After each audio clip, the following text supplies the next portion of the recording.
Alright, good morning and welcome back to the channel. Today is Thursday and today I'm going to take you through a full day of eating.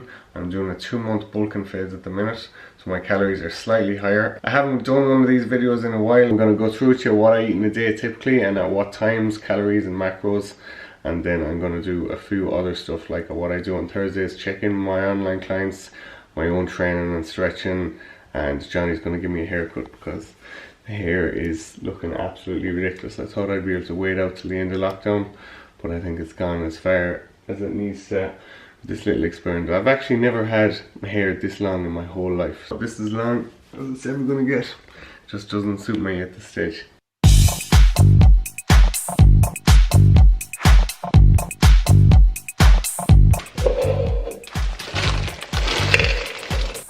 I'll come back to that then in about an hour when that's the frozen fruit is defrosted. Frozen fruit apparently has far higher micronutrients than fresh fruit. While I'm waiting for that to defrost, I'm actually going to do some journaling, and 5-minute journaling and some meditating. I'm doing an awful lot of work online and creating videos, but I haven't been doing as much meditation or journaling as I could be.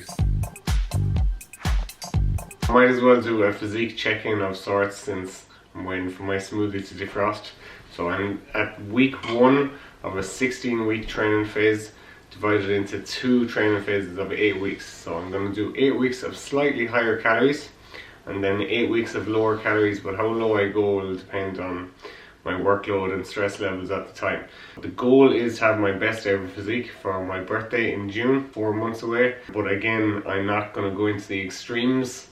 I'm really done with that phase for a while, so I'm not going to go into the extremes of super high calories. When my calories are high for the next 8 weeks, they're only going to be staying at around 3-5, which isn't super high. It's definitely very manageable for me. When they're low, I'm going to keep them between 2 to 2.5, which isn't super low either. I'm 16 weeks away from my best ever physique. I don't think I'm too bad. Since Christmas I've been a lot more lax with the diet, eating a lot more chocolate, just eating looser in general. Like I knew I would be because I went on a tight enough diet coming up to Christmas for that photo shoot. Alright, that's the way I'm looking now, so about the ridiculous hair, it's not a bad starting point at all. I've definitely looked a lot worse at the start of training phases, so for the start of a training phase I'm happy out with where I am. So I'm about 80 kg, maybe 10 or 12% body fat, and about to start a bulk, but a lean bulk where I'm not pushing calories very, very high.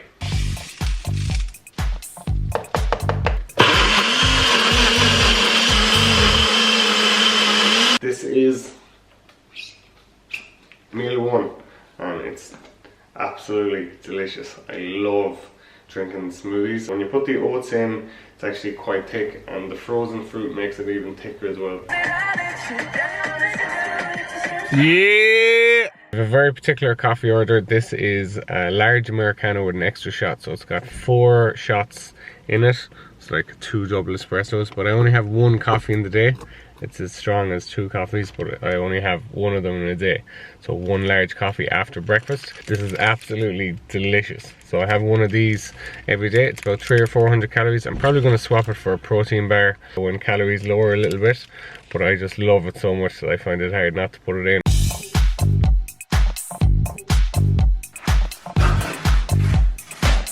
Gratitude by Oliver Sacks. It's actually a tiny little book. These are cat toys I bought off on Amazon. I'm hopefully getting 2 kittens in the next week or 2. Look at that. Oh, Johnny's here now. The vlog is, it's about to go up a few levels. The vlog is on, and he uses this. Look at the shade of that. I'm cooking the meal I talk about the most, which is my steak, peppers, and Spanish grains meal. It's probably my favorite in the day. This or the turkey burger meal. This is the meal. Key ingredients, Spanish grains. Get this in Aldi. It's absolutely top class. It tastes delicious. And apart from that, it's actually couldn't be simpler. You cut up 2 peppers and you fry the peppers and the steak in lemon in the pan, and then add some spices and the rice. And then after that, just cook the asparagus then while I'm eating the rest of the meal, and eat the asparagus last. I know some people like doing greens first, but I eat greens last. I weigh the meat I eat every day. I have a bag of 900 grams of steak. Does me for 3 days. And I just take out 300 at a time. I take all my supplements at this time. This is them. That's the amount of supplements I take every day. Fish oil, vitamin K. I put up 2 of them now, but I still need a 3rd, you know. You want the bulk of that gone. I am fussy with my hair, but I'm not nervous because it looks so bad now that you could make it look worse. Yeah. So I'm like, the only way you make it look worse is you shaved it all off and you're not even using a razor, so. Yeah. First proper meal. Smoothies, I only have certain parts of the year where I'm trying to hit really high calories and really high carbs up past 3,000, 3,500. So the rest of the year, even if I'm on lower calories, I have this meal. I have 300 grams of steak every day. So it seems like a mad thing to do is have steak every single day, but it ticks a lot of boxes. This meal is high protein, high fiber, it's loads of flavour, it's really tasty. So the book I'm currently reading is Good to Great by Jim Collins, and I'll go through one of the main points in it. So it uses the flywheel example, so a massive flywheel, and that you keep pushing it and it turns a little bit, and you keep pushing it and it turns a little bit, and you keep pushing it and pushing it and pushing it, and you have to put massive effort in for all these small pushes. But then eventually the thing gathers momentum and it nearly rolls by itself, and it goes faster and faster and faster until you have everyone looking at it and saying, oh my god, when was the breakthrough moment? So what they did in this book was they looked through a lot of the top performing companies on the stock market for over 50-year periods who beat the stock market. What were the successful habits, or what made them go from a good company, which is most businesses that are operating normally, to a great company, which is one that makes far exceeds the market or the expectations. And they one of the questions they asked them was, when was the breakthrough moment? When was the big stage where you knew that everything was changing and everything was going more positively? And none of them liked the question. None of the successful CEOs, none of them people who worked high up in the company liked the question either, because they were all of the opinion that the process is far more important, and saying that it was this one breakthrough moment is very misleading. It might be what the media looks for, it might be what sounds brilliant when, you know, you're hearing stories or whatever. This was the day it changed, this was the day it all started to work out, but none of them believed in a moment like that. Zero of the top performing companies. And it's like in Atomic Habits when they're on about the ice, 25 degrees, the ice isn't melting, 26, 27, 28, 29, zero change in the ice, and next thing it goes from 31 to 32 and there's a big change, the ice starts melting. So it's not actually that the 1 degree made all the difference, it's all the build up and build up and build up into your process and your decision making and your good habits going along that makes the difference. So when you're trying to get in shape, it's not like to ask me the question of what was the squat session I knew I was going to get my squat to double body weight. It'd be a silly question because there was no one session. It was like, what was the meal or what was the week of eating where I knew my physique was going to get leaner and just the best physique I've ever done. It's impossible to pick out 1 week of eating or one meal. So it's a silly question, and that's the way, unfortunately, so many people, myself included, loads of times have been misguided into looking for information. Is that magic nugget when nothing worth having comes from a magic moment or a magic nugget of information. Comes from just setting up good habits that you can stick with over time that constantly gather momentum. So the last thing I'll cover is in business. In business, I set up a flywheel, or I set up a habit of saving money, buying equipment, saving money, buying equipment, saving money, buying equipment, and constantly doing that for years, when sometimes it felt like it was going so slow, because like for first 3 years the gym, the big concrete room was 70% empty, like not 50%, 70% of it had nothing in it, so it's just a big empty concrete room. I have no breakthrough moment, I have no magic result or magic decision along the 7 years, 8 years that's led me to have a fully equipped gym. Every little mistake and every little good habit, day of hard work contributed, and there was no magic breakthrough moment. So it's one thing that I've thought about a lot lately, that's came up a lot in my reading lately, and I think it's so important that people stop looking for like a magic quick fix answer to making progress, and they look more towards a process that can help them improve and help them grow, no matter whether that's business, money, relationships, whatever it might be, and your physique as well, obviously. Johnny about to cut my hair. He's a man of many talents. Videographer, no, I'm his hairdresser. Where would I be without you? Exactly. We'll do a quick before. Hello everyone, and welcome to Big Strong Johnny's Barbers.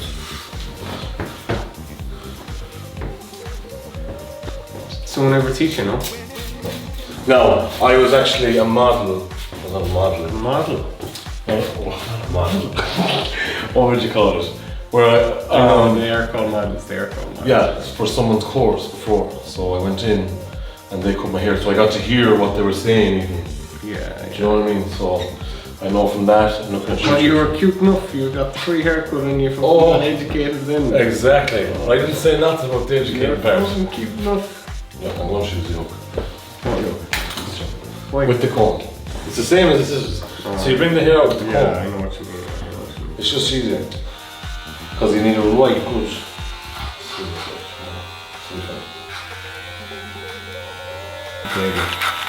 You can tell when he's cutting the hair that he's into it, you know? Yeah. He wants to actually do a good job. It's the problem with a lot of people in a lot of jobs, is they don't give a fuck about what they're doing. Just want to get another one done. Yeah. You have thick hair. Awful thick hair, man. It's like a airbrush. Mad. I hope it always stays that thick. How did I not know? Like I wouldn't have known it was this long, you know. Would you not? No. It's probably because I have curly hair. It's mental. I did not think it was this long. It's like the longest it's ever been in my whole life.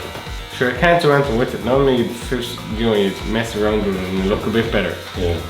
There's no point last 2 weeks trying to mess around with it. It just looks, no way of making it look any better. Alright now. What do you think? Yeah, it's fine. What do you mean? It's not done yet. Let me get around your ear.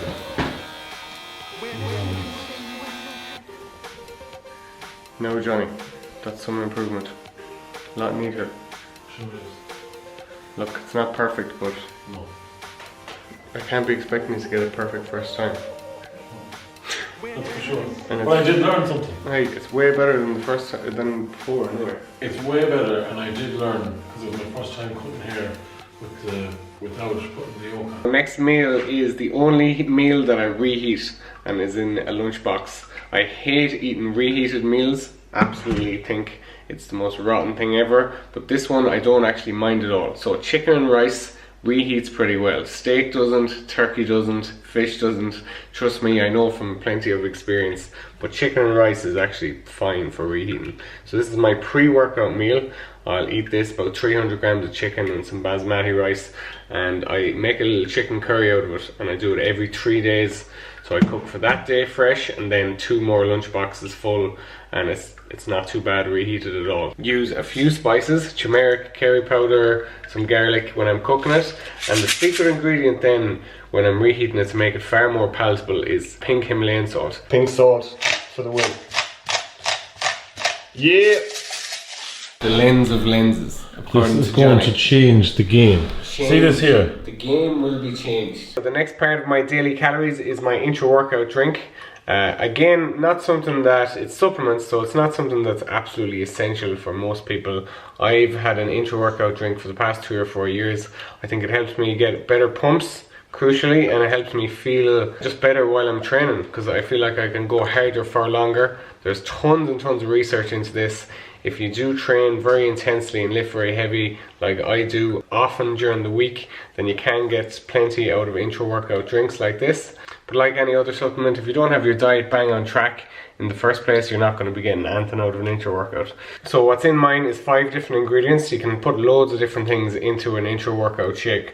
But I have citrulline malate, creatine, red beet powder, and then I have amino acids and carb powder, and I have this every day while I train. Like I said, feel like I get a way better pump, and it's about 200 calories.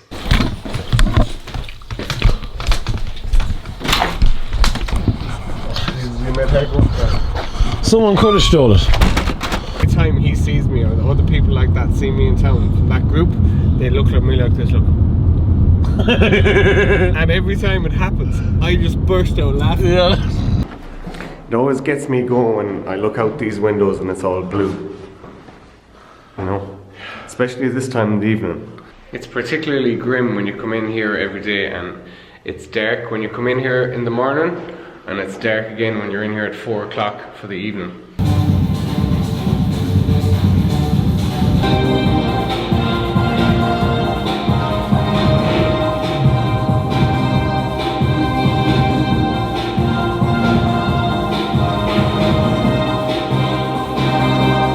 Jesus Christ, get rid of that fucking stupid looking carrot over there.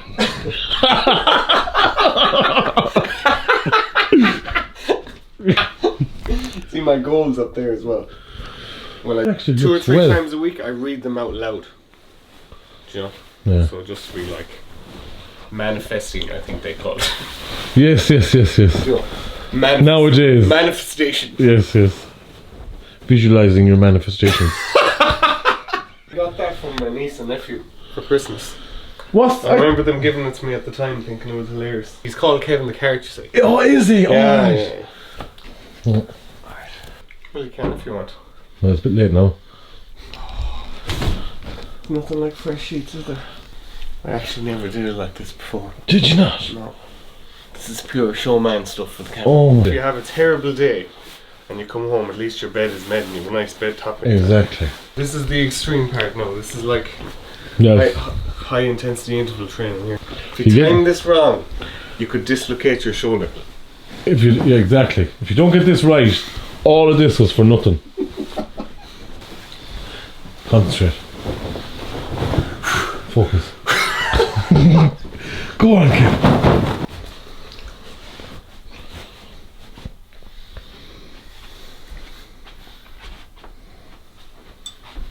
Let's go. This is the wind down part of the evening for me. My last meal is turkey burgers, Mexican rice, and it's actually very similar to meal number 1. It's absolutely delicious. I don't use any spices because there's great flavour already in the turkey burgers. There's some spices in them, and there's great flavour out of the Mexican rice, lemons and peppers as well. So this is quite a big meal to be having at 9:30 at night. I don't have any dessert with this. I actually have dessert or something sweet after my breakfast, and I never feel like having something sweet this time of night. I just have this meal and a can of Coke Zero, and that satisfies any hunger and cravings I'd be having at this time of the evening. I'm eating this meal and recommending this meal for about 2 years. Absolutely love it. It's just as delicious as the first time I cooked it. Not sick of it one bit, and it's got 100 grams of protein, lowish fat, and 1,000 calories, so it's perfect for bulking. If you're not bulking, it's still lowish fat, so you can just half the serving size and you're still 50 grams of protein, which is sad, you know? Yeah, I'm listening to a lot of Akon lately. But he started his own cryptocurrency now. Did he? Called A-Coin. I swear to God. What? I thought it was a joke. Are you doing this? Yeah. Yeah, he has his own crypto. Akon has his own cryptocurrency called A-Coin. Oh my. That's mad. It's a great name for a crypto. Isn't it? Nighttime supplements, some magnesium, a spoon or 2 of L-lysine. They're the ones I take at nighttime. So I do take a lot of supplements, no doubt. It's probably a bit excessive or whatever, but I put so much time and effort into training, stretching, researching, experimenting my physique, because I think it's my duty as a personal trainer to be constantly experimenting with what's the max I can get out of different things, you know. I don't take this approach with my clients, but I do learn about what to do with my clients from it. And taking supplements is one of those things. So me signing out for the evening, last meal with the turkey burgers and Big favourite of mine this time of night is a can of Coke Zero. So I'll be trying to hit PBs in all my lifts when I'm eating this much food. If you are training a bit more often, 5 times a week like I am, and you have plenty of muscle mass already, you do have to hit really high carbohydrates. Thanks for watching. I hope you enjoyed the vlog, and I hope you're trying to make any progress to your fitness or your nutrition in any way you can. I hope this video helps. I'll talk to you next time.